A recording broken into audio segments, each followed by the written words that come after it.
We used two of the most advanced AI models to create two characters. We will put them face to face. Their arguments will be evaluated by 5 independent AI models across multiple criteria, scored from 0 to 100. This is AI Debates. How would partial student loan cancellation affect consumer spending? Partial student loan cancellation sounds like it would boost spending, but the impact is small and misleading. First, most forgiven debt is held by higher-income households, doctors, lawyers, MBAs who already spend plenty. They'd likely save or invest the extra cash, not rush to buy TVs. Second, studies like one from the Brookings Institution show that past relief programs increase spending by just 10 to 20 cents per dollar forgiven. That's a weak stimulus. Third, taxpayers foot the bill hundreds of billions. That means higher taxes or cuts elsewhere, pulling money out of other people's pockets and slowing their spending. Finally, any short-term bump fades fast, while the cost stays forever. Bottom line, it's not a smart way to juice the economy. We'd get far more spending power by cutting taxes for everyone or fixing the real drivers of high costs. Targeted help for the truly struggling. Yes. Blanket cancellation. No, it's costly, unfair, and barely moves the needle on consumer spending. Partial student loan cancellation would likely increase consumer spending by freeing up monthly income that borrowers currently direct toward loan payments. When people have fewer mandatory debts, they tend to spend more on essentials, housing, transportation, and small businesses. This added spending circulates through the economy, supporting jobs and local growth. Borrowers with lower incomes, who are most likely to spend additional dollars rather than save them, would provide the strongest stimulus effect. Could debt cancellation stimulate entrepreneurship? The idea that canceling student debt frees people to start businesses sounds nice, but it doesn't hold up. Most new entrepreneurs don't cite student debt as their main barrier. Access to capital, experience, and fear of failure rank higher. The Kauffman Foundation shows founders are older, often mid-career, and many already paid off or never had big loans.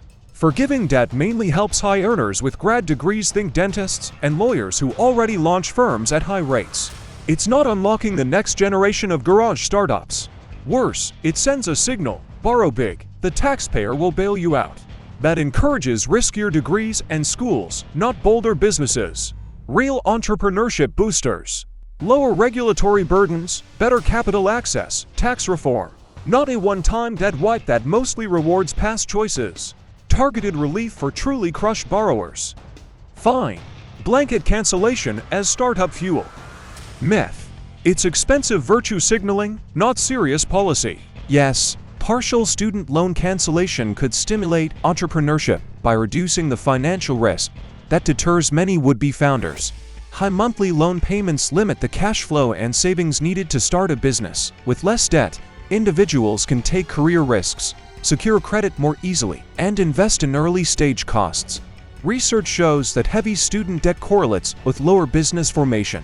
Easing that burden would help unlock innovation and widen participation in the entrepreneurial economy. What effect might it have on homeownership rates? Look, the claim is that wiping out student debt instantly turns renters into homeowners. Reality check. Yes, lower debt improves debt-to-income ratios. On paper. But the average forgiven borrower is 35 to 45, often with grad degrees and solid incomes. Many already own homes or easily qualify for mortgages. The Fed's own data shows student debt delays home buying by only about 2 to 3 years for most. Meanwhile, the policy costs $400 billion plus. That's higher future taxes or inflation, which raises interest rates and home prices, exactly what crushes first-time buyers. We saw this movie in 2022. Mortgage rates spiked, affordability tanked, handing windfalls to upper-middle-class borrowers while inflating away everyone else's savings is the opposite of pro-homeownership. Want more owners? Build more houses, cut zoning madness, keep rates low. Don't do a massive wealth transfer that bids up prices even more. Net effect of blanket cancellation: probably zero or negative on homeownership rates. Partial student loan cancellation could modestly increase homeownership rates, especially among younger adults. Student debt lowers credit scores, raises debt-to-income ratios, and makes it harder to save for a down payment. All key barriers to qualifying for a mortgage. Reducing balances alleviates these constraints, allowing more borrowers to meet lending standards sooner. While not a full solution to housing affordability, Cancellation would remove a major financial hurdle that delays many first-time buyers. Would partial cancellation meaningfully reduce generational wealth gaps? Look, this is sold as closing the racial and generational wealth gap, but the numbers don't lie. Black and Hispanic borrowers hold more debt on average. But the biggest dollar winners from blanket cancellation are white grad degree holders, doctors, lawyers, MBAs who owe six-figure sums. Wharton's study found the top 40% of income earners would get 60% plus of the forgiveness. That's upside-down redistribution. Within racial groups, the benefits still flow to the already advantaged, college grads from higher income families. Low-income non-completers who dropped out with debt get almost nothing because their balances are smaller. Real wealth gap fix: early education, trade schools, community college reform, home buying assistance for first-gen buyers. Not a trillion-dollar check mostly to people who will be in the top half of earners anyway. Blanket cancellation widens inequality between degree holders and non-degree holders, and inside minority communities, it helps the privileged first. It's performative, not progressive. Yes, partial cancellation would meaningfully reduce generational wealth gaps, though not eliminate them. Student debt falls disproportionately on first-generation students and borrowers from lower wealth families, especially black borrowers who often graduate with higher balances and slow repayment progress. By cutting principal, we free up income for saving, investing, and homeownership, key drivers of long-term wealth. It's not a substitute for structural reforms, but it is a concrete step toward narrowing these gaps. Could selective cancellation increase long-term GDP? Listen, the big promise is that selective cancellation unleashes all this trapped human capital and grows the economy long-term. The math doesn't work. Best estimates from Moody's, Penn Wharton, Fed models put the permanent GDP boost at 0.1% to 0.3% over decades. That's tiny. For $400, $800 billion spent, you're buying a rounding error while adding to the deficit. Why so weak? Because the forgiven borrowers were already highly educated and employed. You're not turning dropouts into engineers, you're giving a windfall to people who'd earn $80,000 to $100,000 anyway. Real long-term growth comes from more innovation, more housing, better K-12, cheaper college, or broad tax and regulatory cuts that lift everyone. Not a one-time transfer to the credentialed class. Even selective forgiveness, say, only undergrad or low income, still mostly helps future high earners and fuels tuition inflation, which hurts tomorrow's growth. Bottom line, it's a lousy investment.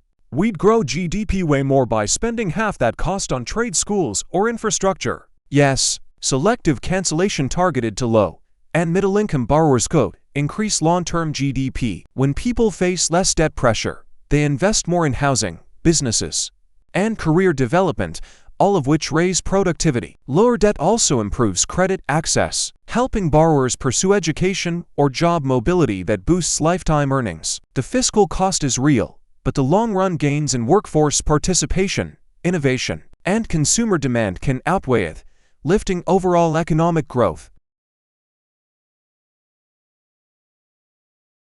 Is it fair to people who have already paid off their loans? Look, imagine two roommates from the same school, same major, same year. One worked nights, lived on ramen, sacrificed everything, and paid off his loans in 8 years. The other partied, traveled, bought a new car, made minimum payments. Now the government says, hey, we're wiping out the second guy's balance. First guy, tough luck, you already paid. That's not compassion. That's punishing responsibility. Millions of people refinanced, joined the military, chose cheaper schools, moved back home, or took second jobs exactly to avoid this debt. Canceling it now spits in their face and tells the next generation, don't bother sacrificing, just wait for the bailout. Fairness isn't only about who's struggling today, it's about not screwing the people who already did the right thing. If we do this, we destroy trust in the system. And that's a cost no dollar figure captures. It's a fair concern. But fairness isn't only about treating everyone identically, it's about improving conditions going forward. People who already paid off their loans carried a heavy burden, and nothing diminishes their effort. But refusing relief today because others struggled in the past would lock future generations into the same cycle, just as we reform flawed policies when we recognize their harm. Partial cancellation corrects a system that has grown unsustainable. Progress shouldn't be held back by past unfairness. Does cancellation disproportionately help higher-income households? Look, yes, massively. The top 20% of households owe almost 50% of all student debt. Doctors, lawyers, MBAs, engineers, they hold the six-figure balances that get the six-figure forgiveness checks. Penn Wharton ran the numbers. The Biden 2020 plan gave the top income quintile more total dollars than the bottom two quintiles combined. Average forgiveness for someone with a graduate degree, around $50,000. Average for someone who dropped out of community college, under $5,000. So we're taking money from plumbers, electricians, truck drivers, many who never went to college, and handing it to future $150,000 plus earners. That's not helping the little guy. That's the biggest upward wealth transfer in modern history, dressed up as social justice. If you want progressive policy, tax the rich and send checks to the poor. Don't borrow from the working class to pay off the professional class. Not if it's designed well. Broad, untargeted cancellation can tilt benefits toward higher-income borrowers with graduate degrees. That *targeted partial cancellation capped by income, focused on undergraduate debt, and aimed at borrowers in repayment trouble directs the relief toward low and middle-income households. These borrowers face the highest default risks and the greatest economic constraints. With smart targeting, cancellation becomes a progressive policy that helps those who need it most. Should relief be tied to specific income thresholds? Look, if we're gonna do relief at all, and I'd rather not, then yes, tie it hard to current income, not the loan size or the fancy degree. A heart surgeon making $450,000 with $200,000 left in loans doesn't need taxpayer help. A teacher making $45,000 with $35,000 left does. Cap forgiveness at, say, $75,000 household income, phase it out completely by $125,000 and put a $10,000, a $20,000 max per person. That way the truly stuck get breathing room, and we're not mailing fat checks to future hedge fund partners. Even better, make it a one-time payment only if you're on an income-driven plan and actually struggling today, not a blanket wipe based on what you borrowed a decade ago. Income caps don't fix the moral hazard or the tuition bubble, but at least they stop the most egregious giveaways to the upper middle class. Without strict income limits, any relief plan is just welfare for the well-off. Period. Yes, relief should be tied to income thresholds. That keeps the policy focused on borrowers who actually need help, rather than subsidizing those with strong earning power. Income caps ensure the fiscal cost stays manageable and the benefits remain progressive. By phasing relief out at higher incomes, we can help struggling borrowers, especially those who didn't complete a degree or who work in low-wage fields, without giving windfalls to high earners. This approach balances fairness, efficiency, and economic impact. Does cancellation address racial disparities in student debt? Look, student debt is higher on average for black borrowers, about $10 and $15K more at graduation. But blanket cancellation is the bluntest tool imaginable. The big dollar winners are still people with huge balances: grad students, law school, med school. Black doctors and lawyers get massive checks white ones do too. The average black borrower owes $40 at $50K. The average forgiveness would be under $10,000. That's nice, but it's not closing a centuries-old wealth gap. Meanwhile, the majority of black adults don't have a bachelor's degree at all, so they get zero. Same for Hispanics. You're helping the college-educated slice while bypassing the 60% plus who never took the loans. Real racial equity. Fix K-12 funding, expand Pell Grants, fund HBCUs properly, offer first-time homebuyer help, baby bonds, things that reach everyone, not just the credentialed few. Cancellation looks diverse in marketing photos, but the money flows mostly to the same professional class, just with darker faces at the top. It's symbolic, not structural. Yes, partial cancellation helps address racial disparities in student debt, though it isn't a complete solution. Black borrowers, in particular, borrow more, face higher interest accumulation, and take longer to repay because of long-standing income and wealth inequities. Targeted cancellation eases these burdens and narrows repayment gaps, but it must be paired with broader reforms like equitable funding for colleges and stronger protections against predatory lending to fully tackle racial inequities. Should students who attended predatory institutions receive special consideration? Look, yes, absolutely. If a school straight up lied about job placement, faked accreditation, or ran a total scam like Corinthian or ITT Tech, those borrowers got robbed. Wipe their debt clean, no questions. The taxpayers already paid the schools, we shouldn't make victims pay twice. That's fraud, not student debt. Existing borrower defense and closed school discharge programs are too slow and stingy. Speed them up, expand them, make the schools or their owners pay restitution when possible. But here's the key, that's maybe 5 to 10% of total debt, tops. Don't let real predatory cases become the Trojan horse for blanket cancellation of every sociology PhD or $180,000 art school loan. Help the actual victims aggressively. Everyone else. You signed the paper, you knew the cost. No special treatment just because your private college had a climbing wall and a lazy river. Fair is fair. Yes, students who attended predatory institutions absolutely deserve special consideration. Many were misled about job prospects, program quality, or accreditation, and they often left with high debt but no meaningful return. Holding borrowers responsible for institutions' misconduct is unjust and economically counterproductive. Targeted relief for these students paired with strong enforcement against fraudulent schools helps restore fairness and prevents future exploitation. Can the federal budget absorb partial cancellation? Look, no. We're already running to trillion-dollar deficits with 6% interest on the debt. Partial cancellation of $10,000, $20,000, whatever still costs $250 of $600 billion upfront, plus another $100 billion in lost interest over 10 years. That's real money. It's a new aircraft carrier every month for years.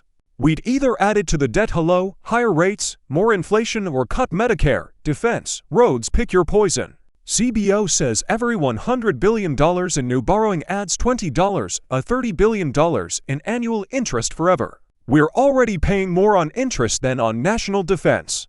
The budget can't absorb this any more than your checking account absorbs a surprise $50,000 charge. It's not free. Someone pays your kids, your parents on Social Security, or you at the gas pump when inflation kicks in. We can't keep pretending trillion-dollar giveaways are painless. They're not. Yes, the federal budget can absorb partial cancellation, especially if it's targeted. The cost is significant, but manageable compared with overall federal spending and the long-term economic gains it generates. Relief boosts consumer spending, entrepreneurship, and homeownership, which increases tax revenue over time. By focusing on low and middle-income borrowers, we limit fiscal impact while maximizing economic benefit, making partial cancellation a sustainable investment rather than an irresponsible expense. Is cancellation more cost-effective than long-term repayment programs? Look, no way. Income-driven repayment IDR plans like Save already cap payments at 5 to 10% of income and forgive the rest after 20 to 25 years. The new Save plan is so generous the government expects to lose 80 to 90 cents on every dollar lent. Blanket cancellation just front-loads that same loss for $100, $800 billion tomorrow instead of spread out. You pay the exact same amount, but all at once, plus you lose the interest revenue forever and create a moral hazard jackpot. IDR at least keeps some skin in the game and doesn't hand windfalls to six-figure earners. Cancellation is IDR on steroids with no guardrails. If the goal is helping struggling borrowers fix and expand IDR, close the grad school loopholes, and make schools have skin in the game, that costs a fraction and doesn't explode the deficit. Cancellation is the most expensive, least targeted way to do what IDR already does. It's fiscal insanity. Yes, partial cancellation can be more cost-effective than long-term repayment programs. Income-driven repayment helps some borrowers, but it often extends debt for decades, accruing interest and leaving people financially constrained. Cancellation provides immediate relief, freeing income for spending, saving, and investment, which stimulates the economy faster. Targeted cancellation also avoids the administrative complexity and uncertainty of long-term programs, delivering a clearer, more direct economic and social impact. Would it require raising taxes? Look, anyone saying no new taxes is selling you magic beans. We're borrowing to $1 trillion a year already. Slap another $400, $800 billion on the tab for cancellation, and one of two things happens. 1. We just added to the debt, rates go up, inflation kicks everyone in the teeth, and future taxes have to rise to pay the interest. That's a tax, just sneaky and regressive. 2. Or Congress actually pays for it. Name me one politician brave enough to cut Social Security, Medicare, or defense by $500 billion. They won't. So they raise revenue, corporate taxes, income taxes, wealth taxes, whatever. Middle-class families end up paying either way. CBO, Wharton, CRFB all say the same. This isn't free money. It's either higher taxes today or crushing taxes tomorrow. Don't let them gaslight you. Someone's wallet is getting lighter, and it's yours. Possibly, but not necessarily in a drastic way. The cost of partial, targeted cancellation is significant, but the federal government can cover it through modest revenue adjustments, closing loopholes, or reprioritizing spending. Relief also stimulates economic activity, which increases tax revenue indirectly. If designed carefully, focusing on low and middle-income borrowers, cancellation can provide broad benefits without requiring large, immediate tax hikes for most Americans. Does student loan cancellation distort federal budget priorities? Look, absolutely it does. We're talking $400, $800 billion in one swoop. That's more than the entire annual budgets for transportation, HUD, education, energy, and agriculture combined. That money could rebuild every crumbling bridge, fully fund CHIP and school lunches for decades, or give every poor kid in America a real shot at pre-K and trade school. Instead, we're writing massive checks to dentists making $300,000 and Ivy League MBAs. It's not just the dollars, it's the signal. Congress proves it can magically find $1 trillion when the loudest voters went to college, but suddenly we can't afford anything for the 60% who didn't. That warps every future priority. Highways, defense, child care, veterans all take a back seat to the next round of forgiveness demands. It's fiscally reckless and morally backwards. The working class gets the bill, the laptop class gets the bailout. That's not a budget. That's a betrayal. Not if it's targeted and fiscally responsible. Student loan cancellation is an investment in people and the economy, not a frivolous expense. By boosting consumer spending, entrepreneurship, and homeownership, it strengthens revenue streams and economic stability. When designed carefully, focused on low and middle-income borrowers, it complements, rather than competes with, other federal priorities like healthcare, infrastructure, and education. It's about aligning the budget with long-term growth and equity. Could cancellation contribute to inflation? Look, yes, big time. We just saw it in 2021 to 22. Trillions in stimulus, debt pause, and forgiveness expectations dumped cash into the economy while supply chains were choked. Inflation hit 9%. Cancellation is another $500 billion plus in new purchasing power, mostly to upper middle-income households who spend or invested fast. That bids up houses, cars, travel, exactly the stuff already driving inflation. At the same time, paying for it means more borrowing or printing, which weakens the dollar and pushes prices higher for everyone. Fed models say every $400 billion in deficit spending adds 0.2 to 0.5% to inflation over 2 years. That's real pain at the grocery store and gas pump for working families who never took a dime in student loans. Forgiveness isn't free relief. It's a hidden tax on every American through higher prices. We are still paying for the last round. Don't light the match again. Any effect on inflation would likely be modest. Partial cancellation frees income for borrowers, which can slightly increase spending, but the scale is small compared with the overall economy. Most relief goes to low and middle-income households, who are more likely to pay down debt or invest in essentials rather than luxury goods, limiting inflationary pressure. Thoughtful, targeted cancellation can stimulate the economy without causing meaningful upward pressure on prices. Would cancellation encourage colleges to raise tuition further? Look, of course it would. Colleges already treat federal loans like a bottomless ATM. Every time Uncle Sam guarantees more money or hints at forgiveness, schools jack up the sticker price the next semester. From 1980 to now, federal loan limits went up 10x and tuition rose 1,000 to 100%. That's not coincidence. Schools know students will borrow whatever because the government backs it and sometimes wipes it out. Blanket cancellation screams, borrow 6 figures, taxpayers might eat it. Universities will add another spa, another admin, another $85,000 list price, safe in the knowledge the feds just proved they'll bail everyone out. The only thing that ever slowed tuition growth. when students actually felt the pain and enrollment dropped. Remove that pain, and you restart the spiral tomorrow.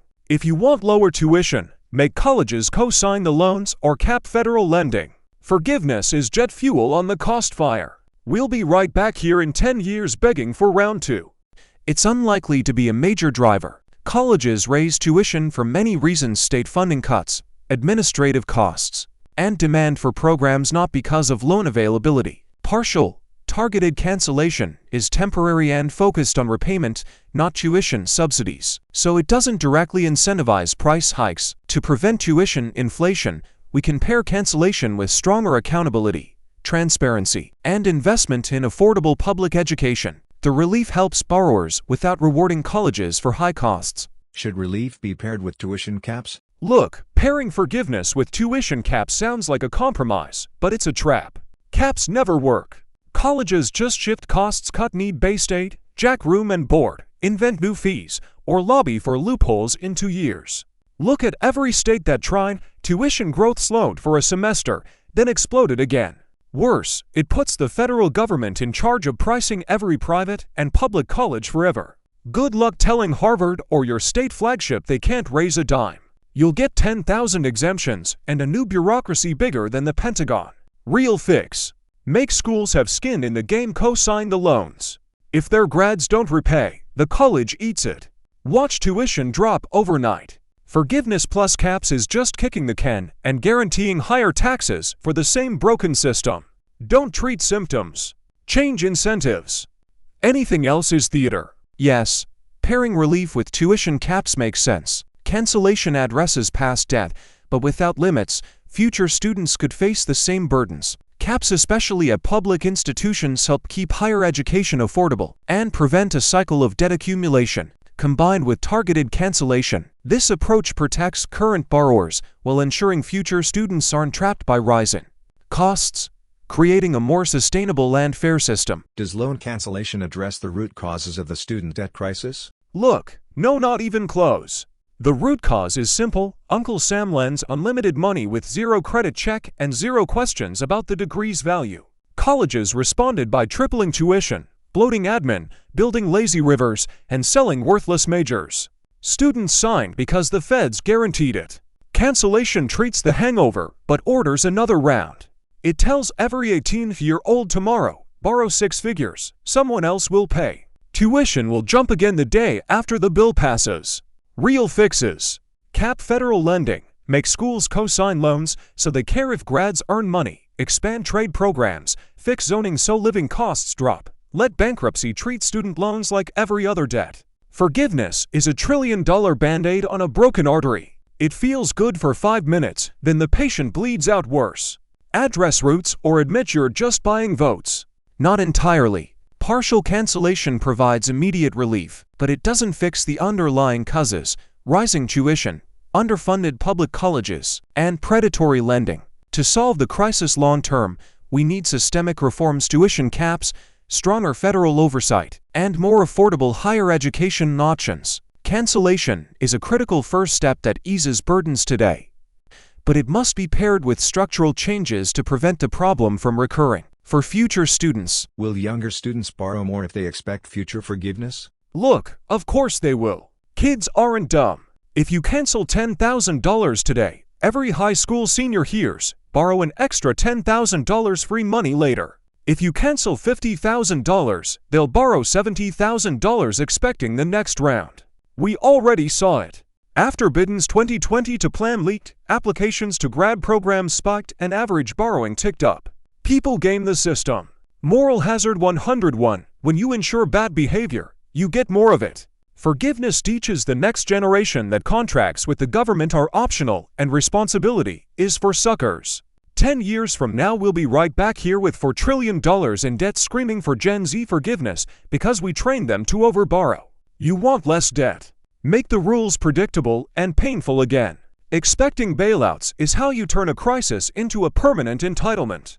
Stop the cycle. It's possible, but the effect is likely limited. Most students already borrow only what they need, and many still face repayment pressures. Targeted cancellation focused on low and middle-income borrowers reduces the incentive for excessive borrowing because it's not a full, unlimited forgiveness program. Coupled with financial education and accountability for institutions, we can prevent moral hazard while still providing meaningful relief for those struggling under existing debt. Should trade schools receive equal consideration in cancellation programs? Look, trade school students already borrow way less, average $10 a $15K versus $40,000 plus for college. Most finishing 6 to 18 months, walk into $60 to $100K jobs and pay it off fast.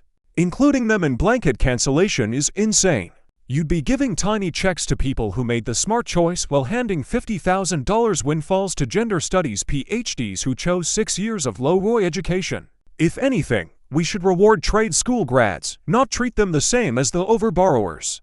Want fairness?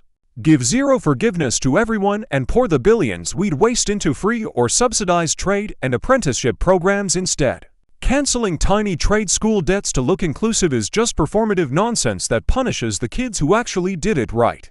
Hard pass. Yes, trade schools should receive equal consideration. Many students at vocational and technical programs take on debt that earn lower wages than college graduates, making repayment harder. Ignoring them would be unfair and counterproductive. Including trade school borrowers ensures relief reaches all workers who invested in their education but face high debt relative to income, promoting equity and supporting a skilled workforce across all sectors.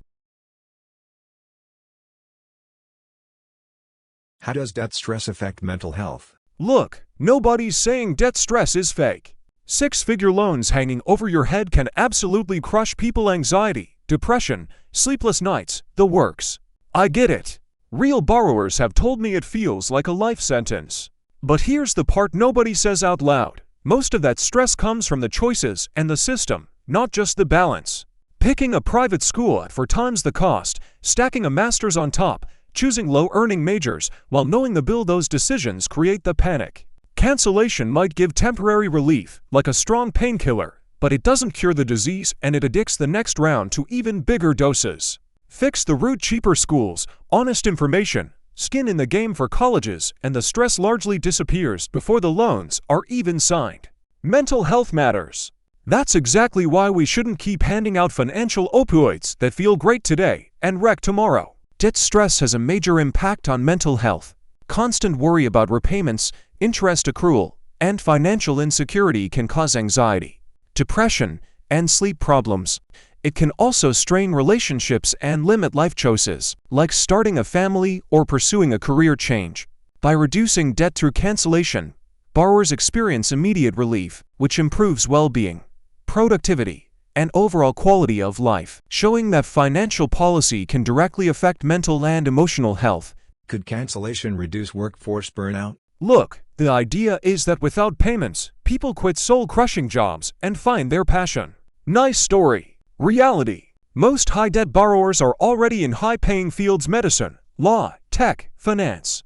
They're burned out from 80-hour weeks at $180,000 plus, not from $400 monthly payments. Forgiving their loans doesn't make them ditch the firm, it lets them buy a bigger house and work harder to pay for it. The teachers, social workers, nurses who actually feel trapped, they're already on IDR plans with low or zero payments. Cancellation gives them a windfall, not freedom. Real burnout fix: more housing so they can live near work, cheaper childcare, actual labor market competition, not a one-time check that mostly pads savings accounts of the top 40%. Forgiveness is a sugar high. Burnout is structural. Don't confuse the two. Yes, cancellation could help reduce workforce burnout. Many workers feel trapped in jobs they don't want or overworked just to keep up with student loan payments. By easing debt, people gain financial flexibility to pursue better-fitting careers, further education, or entrepreneurship. This can improve job satisfaction, reduce stress, and lower burnout rates, ultimately benefiting both employees and the economy. Would relief improve family formation rates? Look, people love saying debt is why millennials aren't marrying or having kids. It's half true at best. Yes, some delay because of payments. But the big blockers are: homes cost 2 times what our parents paid, childcare is $20,000 a year, wages for non-college grads stagnated, and dating culture is a mess. Forgiving $30,000 average doesn't buy a down payment in California or New York, where most debtors live. It's a nice vacation or a Tesla, not to kids and a yard. Fed data shows college grads already marry and have kids at higher rates than non-grads. The real fertility crisis is among the 60% without degrees who get zero from cancellation. Want more families? Build 1 million homes a year, slash zoning, cut childcare regs, give real tax credits to parents, not a windfall to 30-something lawyers, so they can finally afford that destination wedding. Debt relief is a feel-good sideshow. Housing and cost of living are the main event. Yes, relief could improve family formation rates. High student debt often delays marriage, home buying, and having children because people feel financially unprepared. By reducing debt burdens, borrowers have more resources to save, invest, and plan for major life events. This financial stability encourages earlier family formation and contributes to stronger household economic security, benefiting both individuals and the broader society. Does cancellation enhance civic participation? Look, this is one of the silliest claims out there. The idea is that debt-crushed 30-somethings are too broke and depressed to vote, volunteer, or join the PTA. Give them $50,000 and suddenly they're all showing up at town halls. Come on. College grads already vote at way higher rates than non-grads, as 70 to 80% turnout versus 40 to 50%. They run for office, donate, protest, post non-stop. They're the most civically obsessed group in America. Forgiving their loans doesn't turn couch potatoes into community pillars, it just gives the already engaged a fat check. The people who really skipped voting or moved back home, often the non-college crowd with stagnant wages and insane rent. They get nothing from cancellation.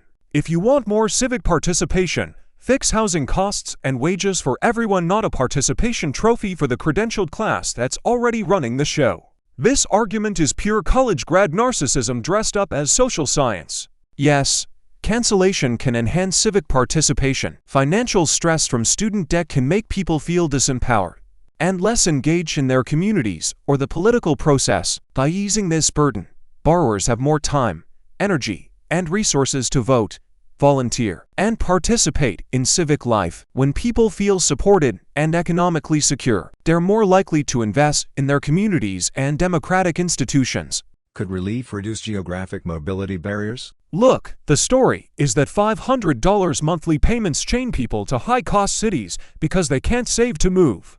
Sounds plausible until you check the numbers. The average borrower payment is under $300. After IDR plans, half pay $0, $100. That's not what's trapping anyone in San Francisco when a U-Haul to Texas costs $2,000. Real mobility killers. Sky-high rent to $100,000 down payments and spouses with good jobs. Forgiveness gives a one-time bump, maybe enough to move once, but then housing prices rise again because 10 million forgiven borrowers are all chasing the same cheaper cities. We saw it after the 2020 payment pause. People moved, then rents in Austin and Boise exploded 40%. Want real mobility? Build houses like crazy so a teacher can actually buy in a growing state. Don't hand windfalls to the remote work tech crowd who can already live anywhere. Cancellation is a moving bonus for the privileged, not a ladder for the stuck. Yes, relief could reduce geographic mobility barriers. Student debt often limits where people can live or work because high repayments tie them to higher-paying jobs in specific locations. By reducing debt, borrowers gain flexibility to move for better opportunities, pursue careers aligned with their skills, or live in areas with lower costs of living. This increases labor market efficiency, helps fill regional workforce gaps, and supports both personal and economic growth. Is access to higher education a public good? Look, education can be a public good when it actually teaches useful skills and lifts people up. But unlimited federal loans turned it into a private luxury good with public backing. We're subsidizing gender studies degrees at $80,000 per year private schools that leave grads bartending. That's not polio vaccine or interstate highways, that's a wealth transfer to universities and admin bloat.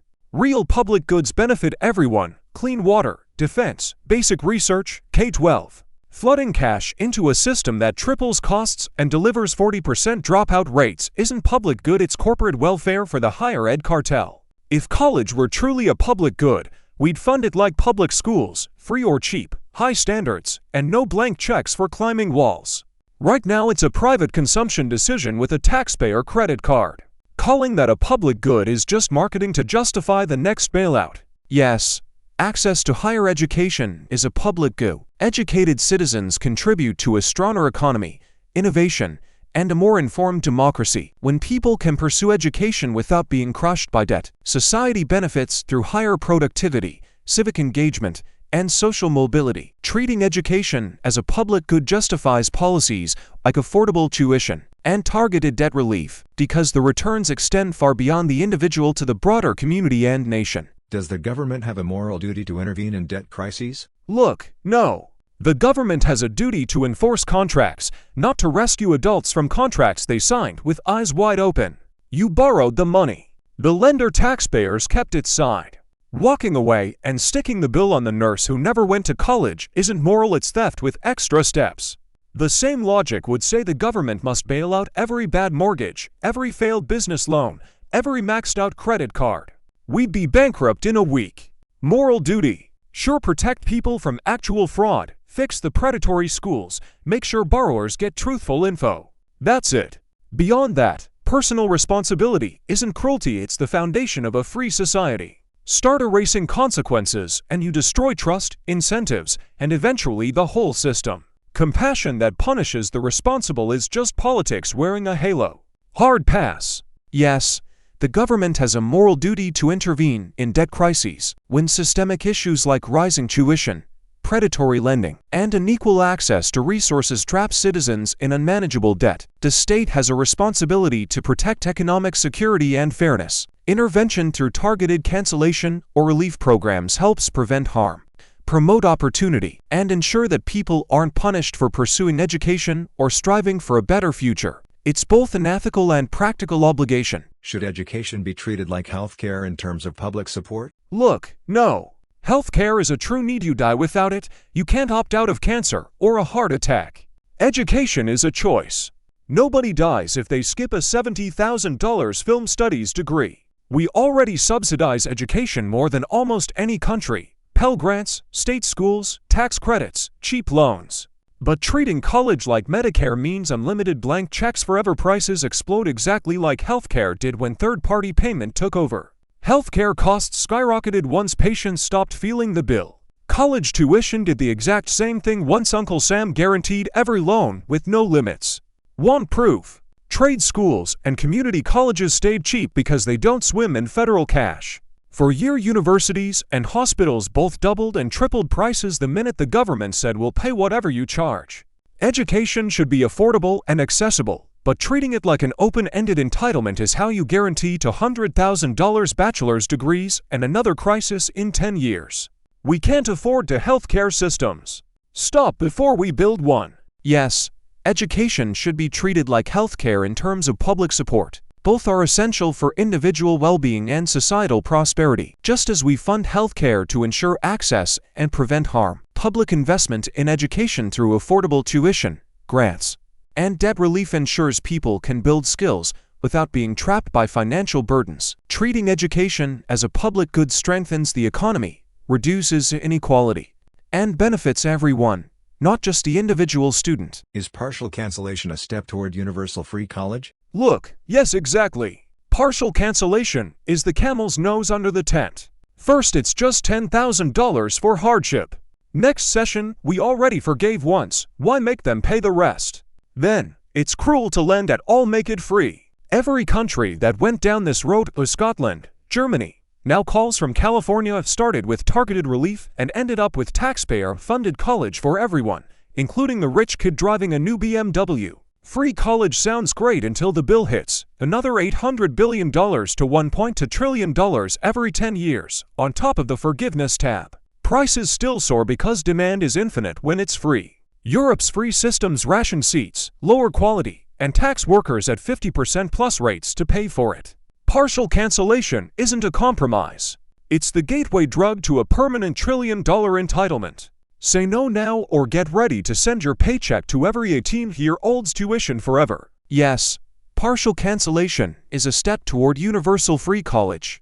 While it doesn't make education free, it acknowledges that the current system is unsustainable and that students shouldn't be crushed by debt for pursuing learning. By easing existing burdens, we create momentum for broader reforms like tuition caps, increased public funding, and stronger financial protections that move us closer to a system where higher education is accessible and affordable for everyone. It's a practical, incremental step toward a fairer future. Does debt forgiveness undermine the principle of personal responsibility? Look, yes to 100%. You sign a contract that says I'll repay this money. You get the education, the degree, the higher lifetime earnings. Then you turn around and say never mind, make the plumber pay. That's not compassion, that's teaching an entire generation that promises to the government are optional and responsibility only applies until it gets hard. We don't bail out bad car loans, bad mortgages, or bad business decisions. Why is this one sacred? Because it's wrapped in diplomas and feelings. When you erase consequences for one group, everyone else learns the game is rigged. Next cohort borrows more, picks easier majors, expects round 2. Personal responsibility isn't some mean old-fashioned idea, it's the only thing that keeps a society from collapsing into everyone grabbing whatever they can. Forgiveness doesn't lift people up. It teaches them down is the new up.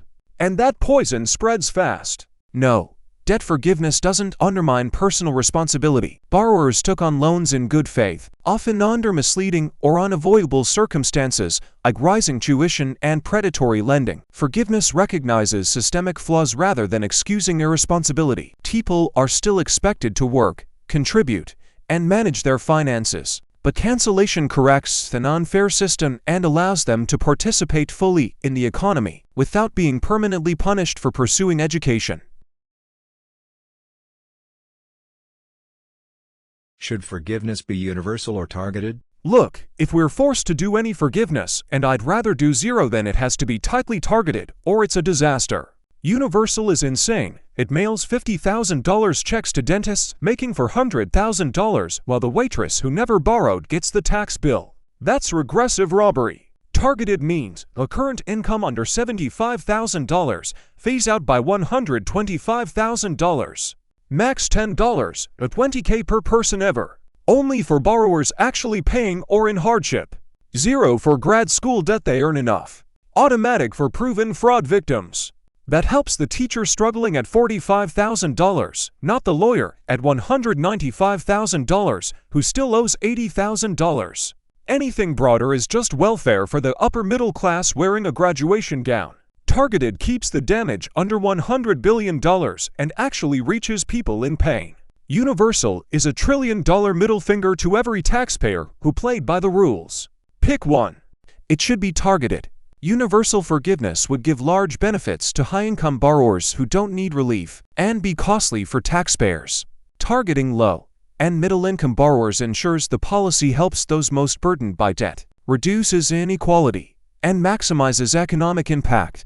By focusing on those who genuinely struggle, we provide meaningful relief while keeping the program fair, sustainable, and fiscally responsible. Which borrowers should be prioritized? Look, if we're doing any relief at all, and I hate the idea, here's the only honest priority list. 1. Proven fraud victims, Corinthian, ITT, fake schools. Full wipe, yesterday. 2.